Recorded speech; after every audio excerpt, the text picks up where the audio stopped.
నమస్కారం. నాగుల చవితి ఈ కార్తీక మాసంలో 4వ రోజు వచ్చే పర్వదినం నాగుల చవితి. 25/10/2025 తేదీ శనివారం నాగుల చవితి పర్వదినం వచ్చింది. ఈ నాగుల చవితి రోజు మనం అందరం కూడా శిరస్నానం చేసి పుట్ట దగ్గరికి వెళ్ళి స్వామివారిని ఆరాధించాలి. ఈశ్వరుణ్ణి లింగ రూపంలో ఎలా పూజ చేస్తామో అలాగే సుబ్రహ్మణ్యేశ్వరుని సర్పరూపంలో పూజించడం అనేది ఒక సాంప్రదాయం.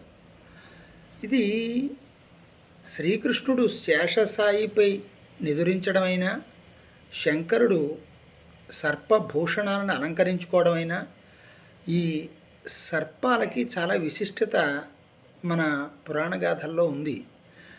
అయితే ఈ సర్పాలని ఎవరైతే ఆరాధిస్తారో వాళ్ళు శరీర సంబంధమైన అనారోగ్యాల్ని, సంతానలేమి, అదేవిధంగా చర్మ వ్యాధులు, చెవులకు సంబంధించిన, కంటికి సంబంధించిన అనారోగ్యాలు సమసిపోతాయనేది వాస్తవం. కాబట్టి అందరూ కూడా నాగుల చవితి రోజు ఈ పర్వదినాన్ని వేడుకగా చేసుకుందాం.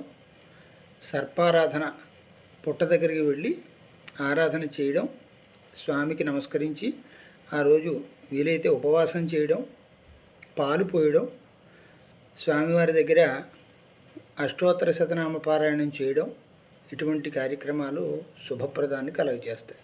శుభమస్తు.